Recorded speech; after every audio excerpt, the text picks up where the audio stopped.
This is 93.5 CHMR FM.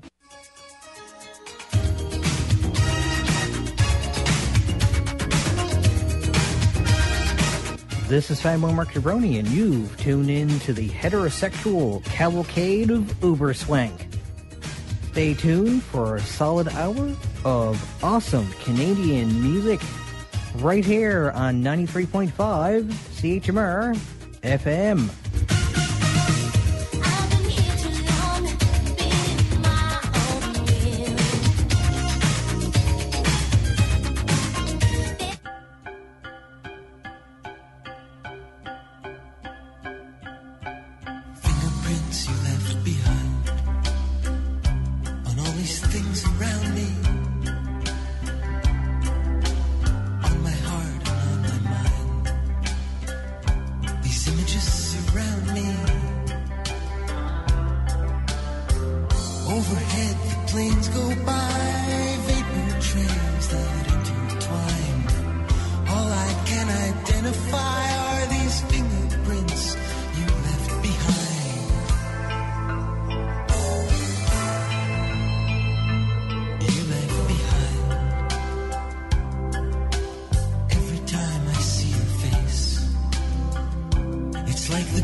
That was the Bliminals, I think is how you pronounce it, with Fingerprints. This is Fabio Mark Jabroni. You are listening to the heterosexual cavalcade of Uberswank right here on 93.5 CHMR FM. So this is a CD I started playing 2 weeks ago, I think. I only got the first track played. I was doing something. What else was I doing? Anyway, whatever else I was doing, I played the first track off this one because the CD I had been playing had run out of songs to play. So I said, okay, well, I was going to do this one, but I decided to do this other one instead. I think that's when I was doing the Chris Kirby show. And well, I had two Chris Kirby CDs in an hour to play them on, so I wasn't about to run out of Chris Kirby songs. Anyway, whatever the reason, I played one song off this, and then I had other stuff I had to do last week, so it was an encore performance of of Uberswank last week, of the Grope Toads. But now back live on the air. So this is from CBC Variety Recordings 2, of which I'm in the process of looking up on the internet to see if I can find really anything. I didn't really find anything the last time I looked for it. I found a Wikipedia for the actual show, which I think was Variety Recordings or something. We'll see now. Okay, for some reason, the Bare Naked Lady song New Kid on the Block came up. Welcome to barenaked.net. Okay, I guess they appeared on that radio show at some point. I guess. Anyway. So let's just keep things rolling along, I guess, while I'm doing this sometimes fruitless search. I can remember.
Yeah, we should move on.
fire alarm's going off. I'm going to have to leave this CD going.